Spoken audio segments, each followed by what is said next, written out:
Boa noite, irmãos. Rogo ao Senhor mais uma vez que a sua graça, a sua misericórdia, seu amor permaneça sobre cada um de nós, hoje e sempre, né? Vamos orar, irmãos. Pai querido, Deus bondoso, nós agradecemos ao Senhor por ter nos trazido nesse dia, nesse horário, nesse momento, neste local, Pai. Tu nos reunistes aqui e tens propósito para as nossas vidas. Já nos falou por meio dos cânticos, das orações e daquilo que fizemos aqui juntos, reunidos, ó Pai. E louvamos o Teu nome por nos permitir viver essa experiência como igreja do Senhor. E te peço agora, ó Deus, que a Tua palavra seja de fato ouvida nessa noite. Que cada coração, cada mente que aqui está, ó Pai, seja de fato presa pelo Teu Espírito, para que a Tua palavra e não a minha seja reconhecida, ó Pai, respeitada e obedecida. Dá-nos, ó Deus, a compreensão da Tua palavra e o desejo de realizá-la, ó Pai. Porque oramos pedindo que o Senhor perdoe os nossos pecados, no nome precioso de Jesus. Amém, irmãos. Irmãos, a gente percebe que vai deixando de ser jovem quando a gente deixa de ser ousado. Os temas, chegamos à terceiro domingo do mês de agosto, que é o mês da juventude, né? E a terceira mensagem de uma série que os jovens escolheram como tema para o mês de agosto, que é essa que está ao fundo aqui, né? Tem um tema, vamos dizer assim, geral, e depois do tema geral, para cada domingo, uma ênfase específica, né? Então, criados pela palavra, centrados em Cristo, e hoje, onde estou, a vida em comunidade. Foi esse o tema que recebi como responsabilidade de falar essa noite. Eu digo que é ousado e que a gente vai percebendo que deixa de ser jovem quando deixa de ser ousado, porque talvez eu não teria coragem de escolher uma sequência de mensagens com esses 3 temas, e o que ainda falta, que será com o nosso irmão Iago no próximo domingo. Porque desde que o mundo é mundo, desde que a humanidade existe, é que essas perguntas, o pastor na sua primeira mensagem falou isso, mas eu reitero, o mundo procura responder essas perguntas. Eu não sei se os irmãos notaram, devem ter notado, claro, que existem 2 formas de você responder a essas perguntas. Uma de uma maneira mais geral, que é compreender cada ser humano como um ser criado por Deus. Alguns alcançam a graça de ser filho de Deus.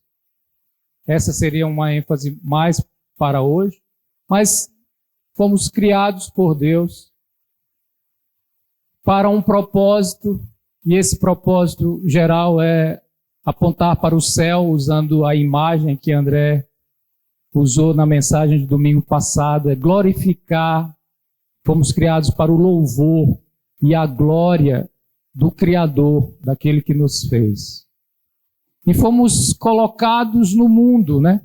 Estamos aqui com esse propósito. Ele nos colocou em cada nação, cada estado. Então essa é a ideia geral. Mas a nossa alma tem sede de compreender especificamente o caminho traçado para a minha vida. Entende? Há uma música que eu aprendi quando criança, sei que Dalmivete sabe, papai também, mas que diz assim, não sei se os demais vão lembrar. Deus tem um plano para cada criatura. Aos astros ele dá o céu. A cada rio ele dá um leito e um caminho para mim traçou. A sequência vai dizer, a minha vida eu entrego a Deus. Então a letra dessa música seria a segunda dimensão da pergunta, assim. Ok, eu sei que a minha vida foi criada por Deus, assim como de todos os seres humanos, com o propósito de glorificar a Deus, colocado nesse local. Mas especificamente, Ele me fez para que eu fosse o quê? Um advogado, uma farmacêutica, um médico, um engenheiro, um professor, um pastor. Quando nós nos encontramos na geral e especificamente, a vida parece ficar leve, porque nós começamos a perceber que existem pessoas que são diferentes de nós, mas foram colocadas neste mundo para outro propósito, e o fato de eu ser diferente dele não me diminui em nada. O fato de eu ter uma formação menor ou uma formação maior, de ter mais dinheiro ou ter menos dinheiro, de morar ali ou acolá, não muda em nada, porque todos nós somos rigorosamente iguais para Deus Pai. Nós distinguimos as pessoas, mas Deus não faz. Onde estou é uma pergunta difícil de responder. Alguém diz assim, é a mais fácil delas, porque basta um localizador. Quando você pede um Uber, em certa forma, o Uber pergunta a você onde você está. O aplicativo pede. E você dá a sua localização. E aí eu, valendo-me dos conhecimentos geográficos, das coordenadas geográficas. A latitude e a longitude do local identificam um ponto exato. Então seria simples. Um GPS... Melhor ainda, né? Você não só pode informar os outros a sua localização, quanto você sabe que está em tal lugar. E aí, se tiver perdido, você diz assim, peraí, não estou mais perdido. Eu posso seguir um rumo. Mas não é essa a ideia do tema. Não é sobre localização geográfica que a pergunta eu estou foi trazida. Nenhuma frase pode ser entendida sem o contexto. Então, o contexto é sobre com quem eu estou, a vida em comunidade, com quem eu convivo. Ou seja, todos nós fomos criados para viver em comunidade. A primeira é a família. E como cristãos, é a igreja. Quero convidar os irmãos a abrirem suas Bíblias em Efésios, capítulo 1. Quero ler com os irmãos apenas os versículos de 3 a 5. Efésios, capítulo 1, versículos de 3 a 5.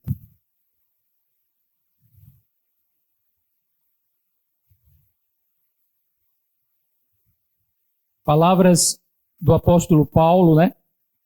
Inspiradas por Deus, escritas,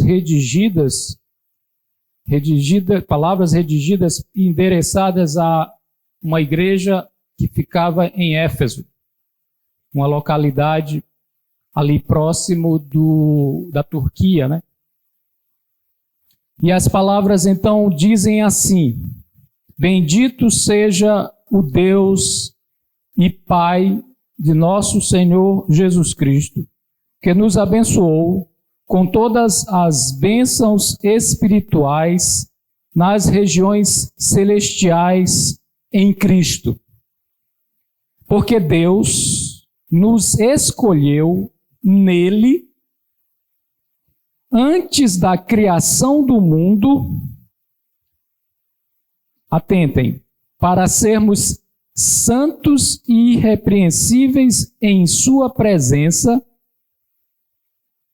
em amor, nos predestinou para sermos adotados como filhos, por meio de Jesus Cristo, conforme o bom propósito da sua vontade. O último versículo eu vou ler de novo, e eu quero que os irmãos ruminem, né, usando a linguagem de meditar. Que esse versículo venha e volte à sua mente durante essa noite. Em amor nos predestinou para sermos adotados como filhos por meio de Jesus Cristo, conforme o bom propósito da sua vontade. Eu não quero falar de predestinação, longe disso. Seria muita ousadia e eu já disse que estou ficando velho, deixando de ser ousado. Deixa para o pastor. Quando nós vamos definir o que é um cristão, existem várias maneiras de você definir, de você caracterizar. Mas eu diria que a mais... Eu não posso afirmar que seria a melhor, mas uma das melhores, isso eu posso dizer, é que o cristão é alguém que tem Deus como Pai. Eu acho que nós não brigaríamos reconhecendo que esta definição é uma boa definição. Não só por esse texto específico que lemos, porque bendito seja o Deus e Pai de nosso Senhor Jesus Cristo, versículo 3. E aí, se eu saltar de novo para o 5, aí diz que em amor nos predestinou para sermos adotados como filhos. Então, eu acho que ninguém discorda disso, e se alguém discordar, pode abrir em Gálatas 3:26, que todos vocês, falando aos Gálatas, as palavras também são, todos vocês são filhos de Deus mediante a fé em Cristo Jesus. Então, o que esse texto está nos ensinando a princípio? É bom falarmos que a carta aos Efésios foi escrita pelo apóstolo Paulo, já dissemos, numa prisão. É uma das epístolas da prisão, endereçada a um grupo de pessoas que tinham um relacionamento muito bom com o apóstolo Paulo. Havia as palavras do apóstolo Paulo e os acontecimentos que envolvem o apóstolo Paulo e aquela igreja demonstram uma relação de afetuosidade. Se os irmãos lerem o capítulo 20 de Atos, vão ver a despedida de Paulo em Mileto, que não era em Éfeso, mas ele convida a liderança da igreja, venham até aqui, e a despedida é uma das cenas que, se fossem reproduzidas por filmes, seria uma das cenas mais emocionantes, eles na praia, eu entendo que é na praia, de joelhos, chorando, porque Paulo sabia que não veria mais aqueles irmãos, e aqueles irmãos reconheciam tanto a importância do seu ministério, como identificavam a ruptura que era aquele momento. Nós não vamos mais vê-lo. E as palavras da carta aos Efésios, dita pelos comentaristas, o pastor Rousseau Shedd diz assim, é uma exposição livre. Ou seja, Paulo escreve as suas cartas em geral para resolver algum tipo de problema na igreja. Mas a carta aos Efésios é uma carta escrita a partir do coração de Paulo, ou seja, ele destaca aquilo que ele gostaria de falar para aqueles irmãos, não necessariamente para corrigi-los, admoestá-los, animá-los ou qualquer outra coisa. É simplesmente, é isso que eu quero falar para vocês. E aqui ele enumera algumas razões pelas quais nós podemos dar glórias a Deus. Porque, na verdade, os primeiros 3 versículos os primeiros 2 versículos é a parte de apresentação da carta. Paulo, apóstolo de Cristo Jesus, pela vontade de Deus, aos santos e fiéis em Cristo Jesus que estão em Éfeso. A vocês graça e paz da parte de Deus, nosso Pai, e do Senhor Jesus Cristo. E aí ele vai dizer, louvado seja o Senhor. Por que nós devemos glorificar ao Senhor? Porque Ele nos abençoou com todas as bênçãos espirituais nas regiões celestes em Cristo, nos escolheu nele antes da fundação do mundo e em amor nos predestinou para sermos os seus filhos. Seriam essas 3 razões básicas e depois a gente encontraríamos outras. Mas ele diz, glorifique ao Senhor por essas 3 razões que fazem você se reunir, ou que deve fazer você se reunir, levantar a sua voz e glorificar ao nome do Senhor. Mas, quando ele apresenta essas verdades, outras coisas podem ser aprendidas desse texto. A primeira delas é que nós não somos filhos naturais. Isso não diminui a nossa filiação. Mas aqui está dizendo, e o pastor também na sua primeira mensagem, ou em outras mensagens, agora eu não sei precisar qual foi, mas ele nos alertou para isso. O filho natural, só existe um, é o unigênito do Pai, que tem a mesma natureza, em essência, é Deus. E o Verbo se fez carne e habitou entre nós. João 1:1.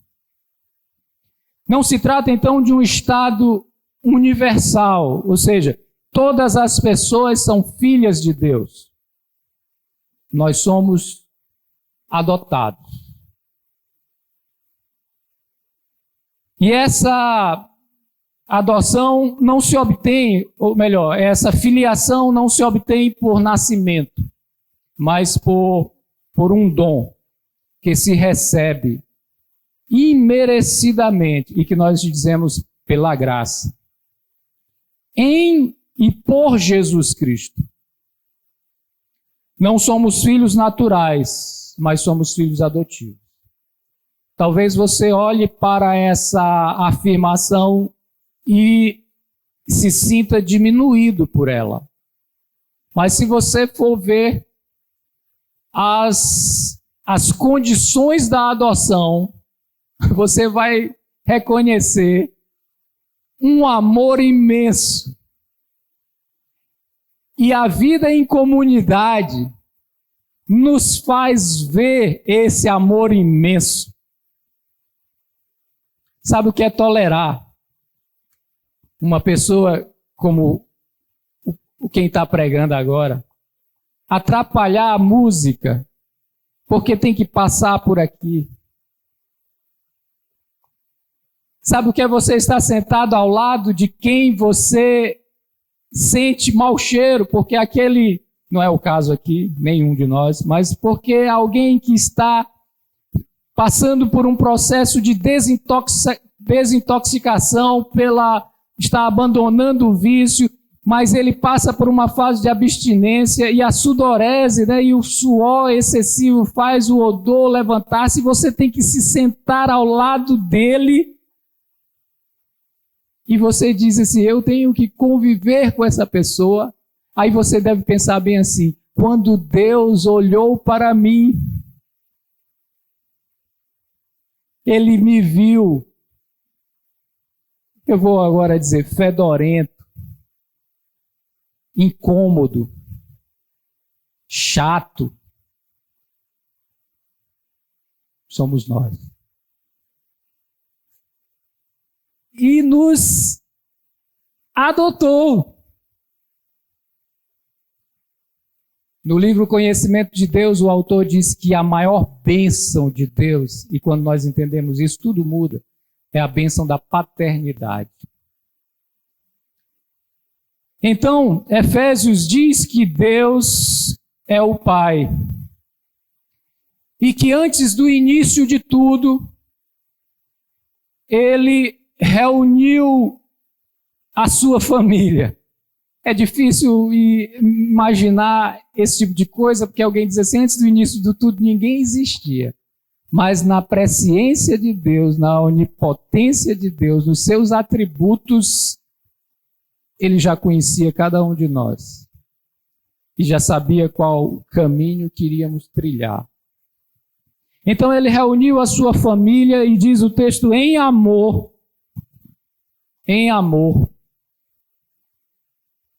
escolheu todos os que seriam adotados como filhos.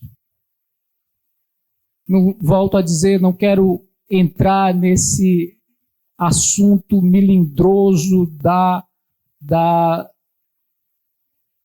predestinação, mas nós precisamos entender a vida cristã em termos de adoção. Por isso que eu disse que entre as melhores definições para um cristão é alguém que tem Deus como pai. Então, como foi ou como é esse processo de adoção? O texto que André escolheu, eu não indiquei, irmão. Isso é obra do Espírito Santo que testifica aos nossos corações que somos filhos de Deus. Está na Bíblia. Estou só citando a Bíblia. O texto que ele escolheu de Gálatas, capítulo 4, os versículos de 4 a 7, ele nos ajuda a entender como é esse processo de adoção. Nós sabemos, ou pelo menos temos uma ideia, de como se dá o processo de adoção na vida regular, na nossa relação humana. Mas aqui nós vamos entender como Deus nos adota. Diz assim o texto, versículo 4. Mas, quando chegou a plenitude do tempo, Deus enviou seu filho, nascido de mulher, nascido debaixo da lei, a fim de redimir os que estavam sob a lei, para que recebêssemos a adoção de filhos.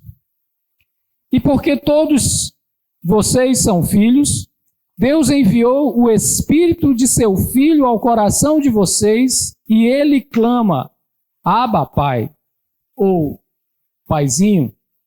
Assim, você já não é mais escravo, mas filho. E por ser filho, Deus também o tornou herdeiro.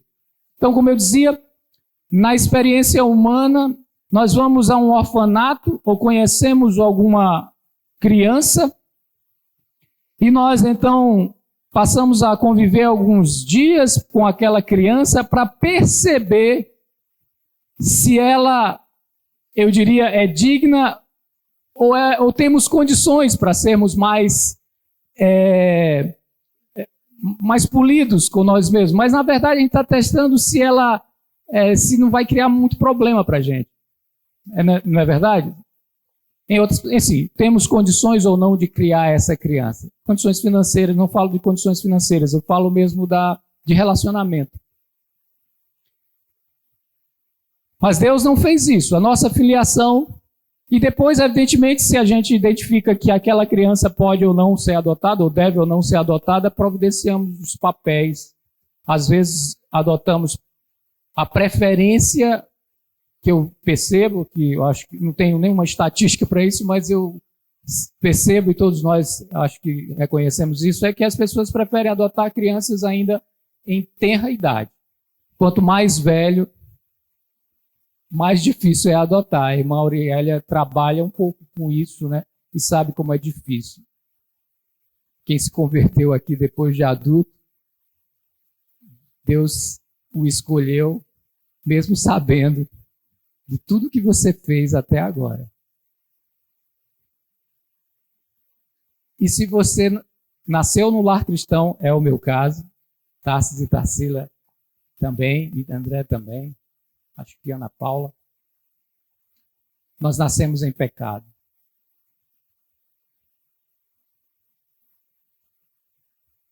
O Pai, o Deus Pai, vem ao mundo como filho. Ele se encarna, ele se materializa. Ele tem um corpo. Esse corpo precisa de um locus, de um local para viver. Onde estou? Se Deus é espírito, diz a palavra de Deus, mas o Filho é Deus em carne. Portanto, essa corporalidade implica em relacionar-se com o outro. Deus fez isso com Adão e Eva.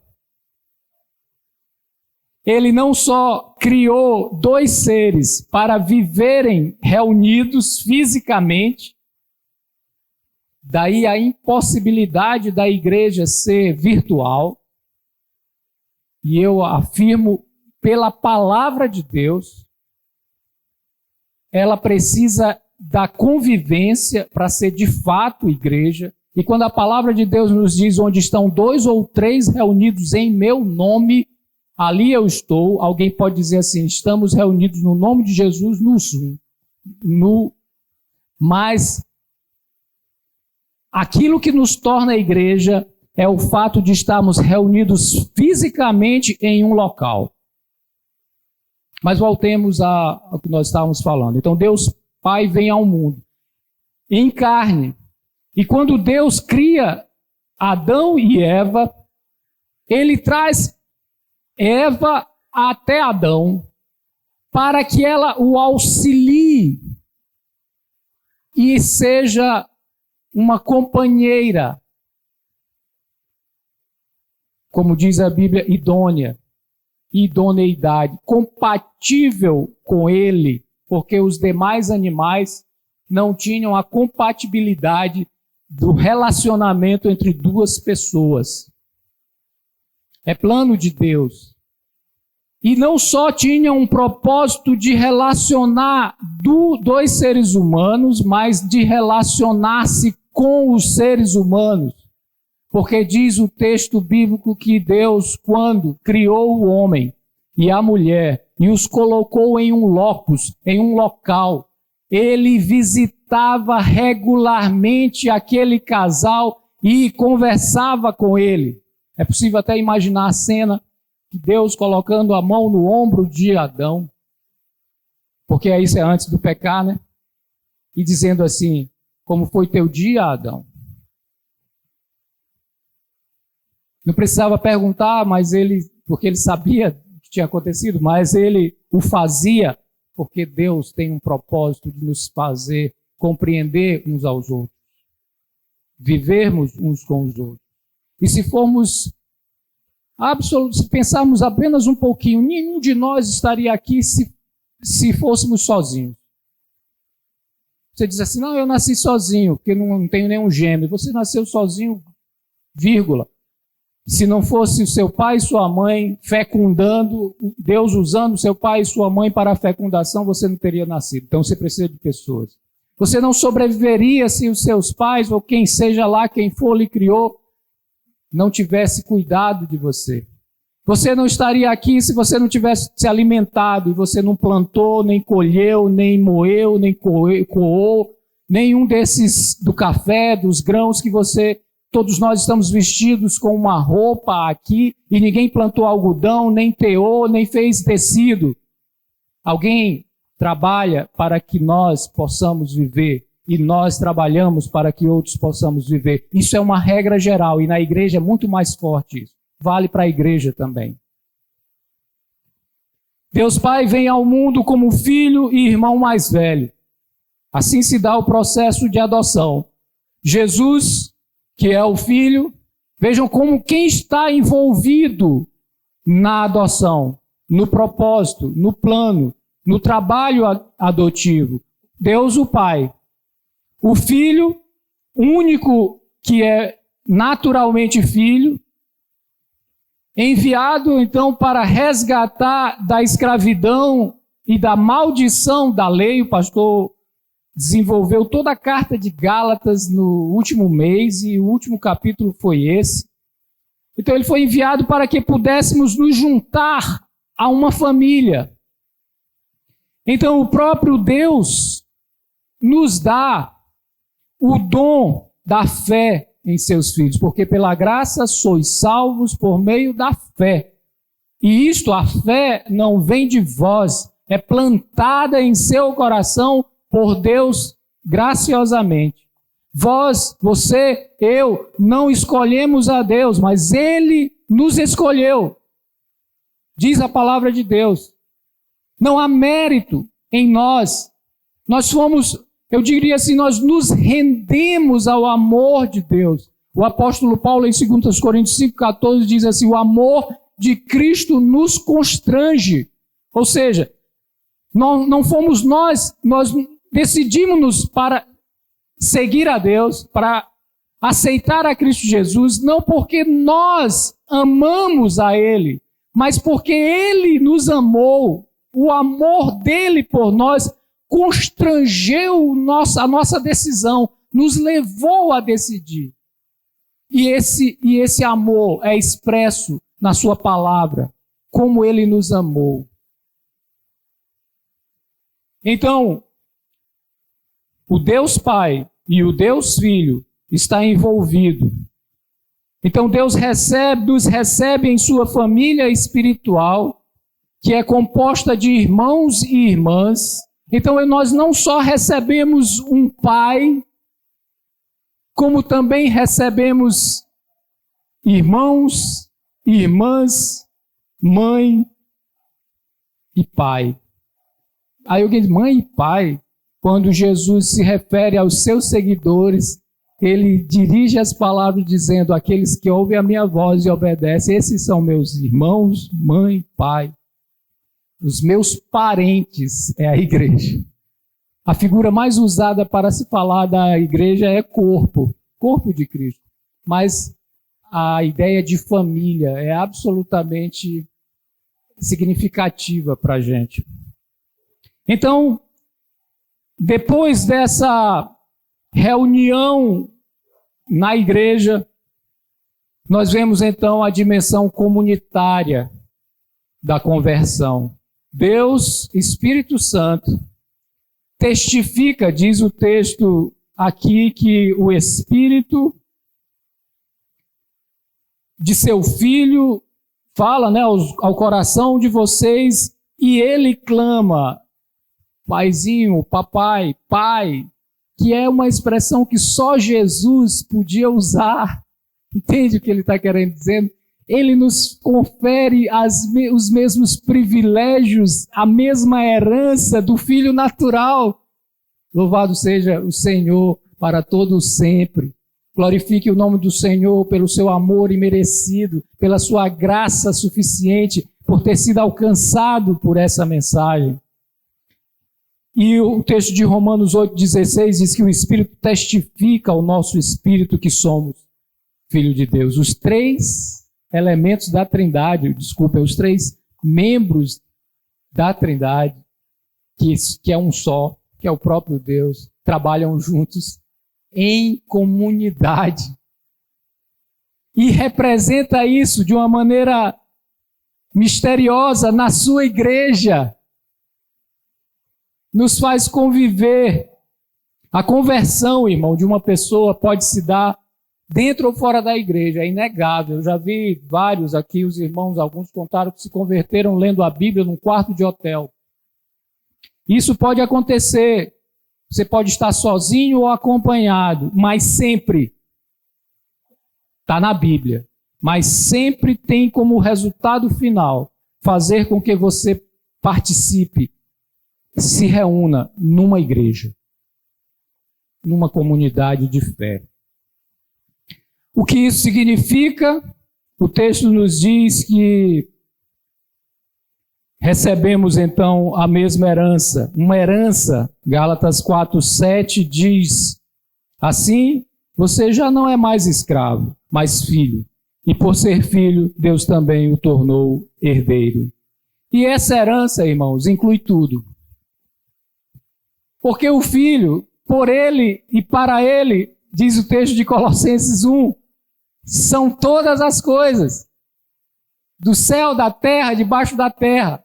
Como é bom ouvir isso, né? Gostamos e satisfaz a cada um de nós, porque tem a ver com propriedade. Né? Nós nos sentimos bem porque eu sou filho do dono da terra.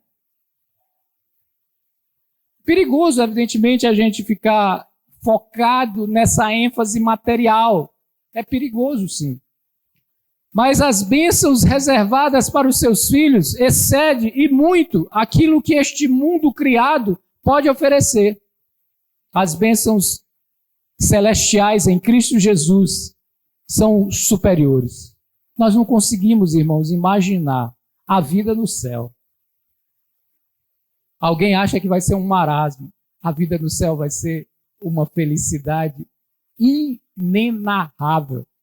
O apóstolo Paulo, que disse que teve uma experiência, ele não diz que é ele, né, mas a gente entende que é ele, que ele diz assim, não sou digno de falar o que eu vi, e ele não viu o céu pleno, ele viu teve algum vislumbre do que seria na eternidade. Nós somos tão apegados com isso aqui, mas que às vezes não conseguimos perceber o gigantismo do propósito de Deus para as nossas vidas. Então você deve dizer, mas as famílias nem sempre se dão bem, verdade? Assim como na igreja também não nos damos bem. Entretanto, muitos de nós, os vínculos familiares, no caso da família, né, que é o sangue que nos corre pelas nossas veias, nos ajuda a perseverar, a nos mantermos juntos em meio aos conflitos. Mas isso também é verdade para a igreja. Porque lá na carta aos Efésios, no capítulo 2, 19, versículo 19, nos fala sobre esse vínculo da família de Deus, Efésios 2,19, criados pela palavra, centrados em Cristo. O que nos mantém unidos é o sangue de Cristo Jesus, vertido na cruz do Calvário, que nos reconciliou com o Pai e nos fez entrar na sua família espiritual, diz o texto. Portanto, vocês já não são estrangeiros nem forasteiros, mas concidadãos dos santos e membros da família de Deus. Essa é a nova humanidade que temos em Cristo Jesus. Precisamos, então, estar juntos. E você diz assim, precisamos mesmo? Acho que essa pergunta, ela vem muito mais, aflora muito mais nos dias pós-pandemia, né? Porque a pandemia evidenciou, eu até escrevi alguma coisa sobre isso, desculpa a expressão, mas a epidemia, eu disse que evidenciou, mas ela potencializou uma coisa que estava latente, que estava escondida, que estava um pouco sublimada em nossas vidas. Nós questionávamos a necessidade de ir para a igreja, ou nós usando uma linguagem que hoje de manhã foi usada, assim, usamos máscaras, e a gente não percebia a insatisfação de estarmos juntos na igreja. Mas muita gente questionava, por que eu preciso ir para a igreja? E a pandemia veio mostrar, ou potencializou, essa irrelevância, entre aspas. Porque quem realmente compreende a importância da igreja, nunca, jamais, dirá que ela é irrelevante. Todavia, o faço provocativamente. Mas as pessoas perguntam-se, hoje eu posso cultuar à distância e sozinho, sem o incômodo do choro da criança, do casal recém-casado que tem um bebê novo, sem as perguntas que incomodam daquele menos dotado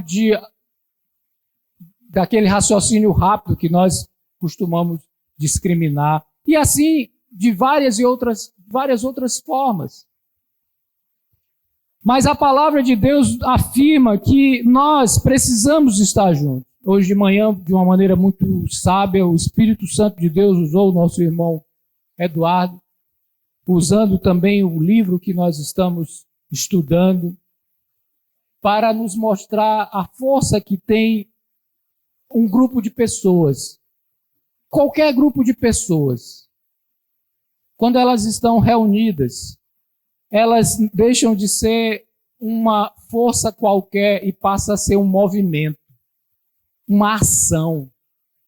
E ela é tão contagiante que as pessoas costumam, isso eu falo de qualquer movimento, ainda não da igreja, que as pessoas agem instintivamente e depois elas dizem assim, eu nem imaginei que eu tinha coragem de fazer isso. E às vezes fazem coisas que nem queriam fazer por força do grupo, do movimento. Mas o que torna esses ajuntamentos de pessoas tão poderosos é exatamente estarem fisicamente presentes.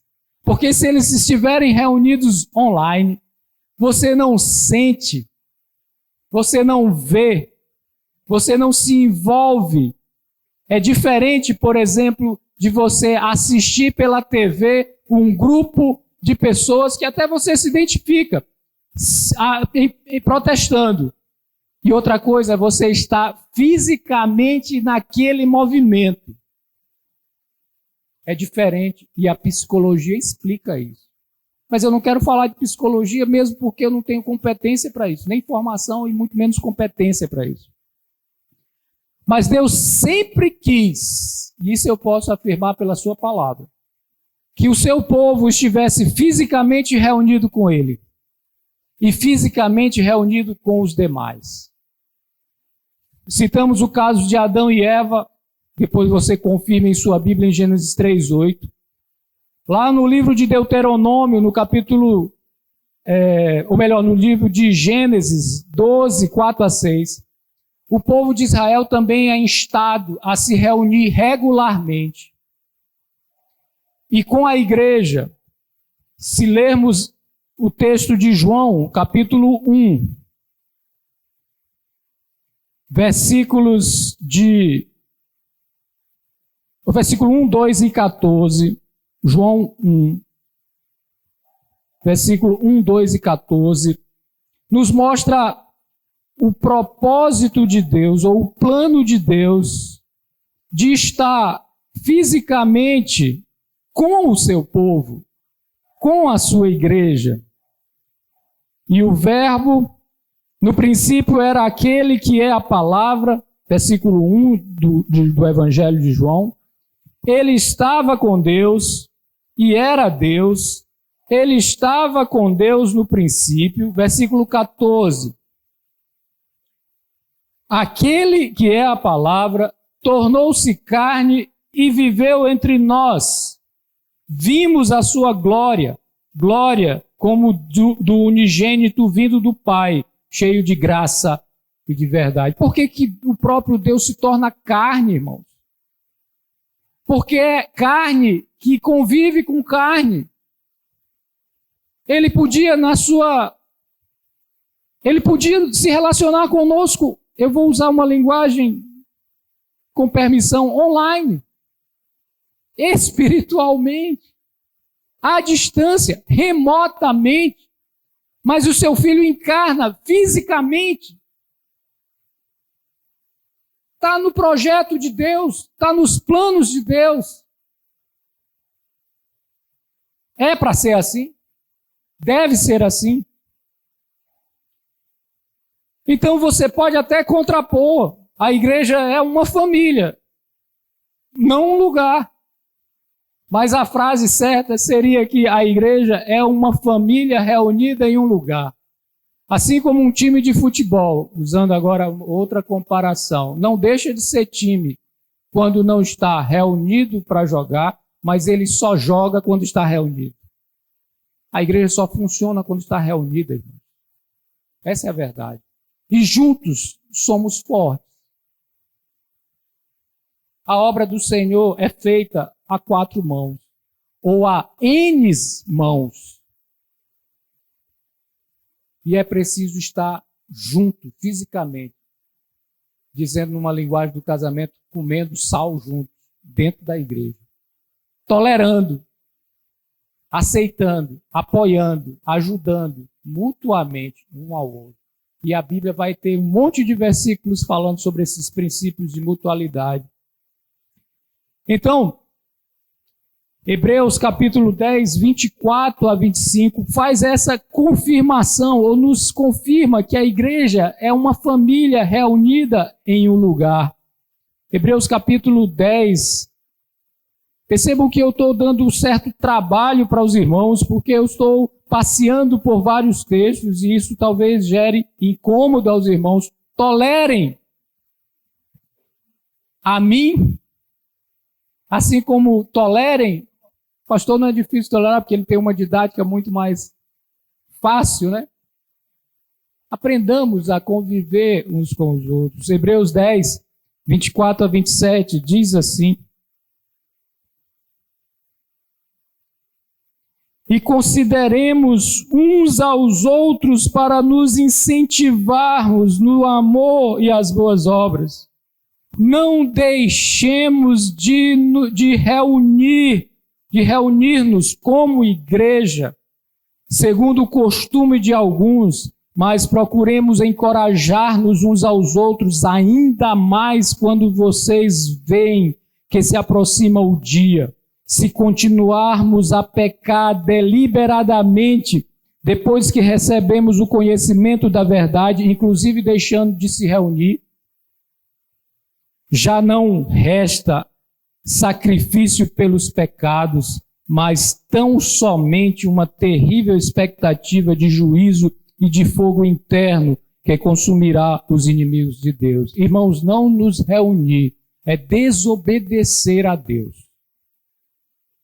Se continuarmos desobedecendo, e aí eu valendo-me do que nós estamos falando, desobedecendo da necessidade de estarmos nos reunindo com regularidade, estamos desobedecendo a Deus. É o que a palavra de Deus nos ensina. Então, frequentar uma igreja, irmãos, não torna você cristão, é verdade. Você tem toda a razão ao afirmar isso. Mas os cristãos frequentam a igreja. Deus nos fez criaturas físicas e relacionais. Pergunta para encerrar é: por que Deus planejou e assim fez? Queria que você abrisse sua Bíblia em Romanos 15, 7. Você vai ver que se for retirada a experiência de nos reunirmos regularmente sobre o mesmo teto, vai nos faltar muita coisa. Nós vamos perder a afeição que temos uns pelos outros, porque precisamos acolher e aceitar uns aos outros em amor. Romanos 15, verso 7 diz assim: portanto, aceitem-se, ou, em outras versões, acolham-se uns aos outros, da mesma forma com que Cristo os aceitou, a fim de que vocês glorifiquem a Deus. Qual é a razão da nossa existência, irmãos? Porque estamos aqui, em parte, fazemos parte de uma igreja, e nos acolhermos e nos aceitarmos mutuamente. Deus planejou para que fosse dessa forma, porque dessa forma glorificamos o nome de Deus, manifestamos o amor de Deus, tolerando os outros como Cristo nos tolerou.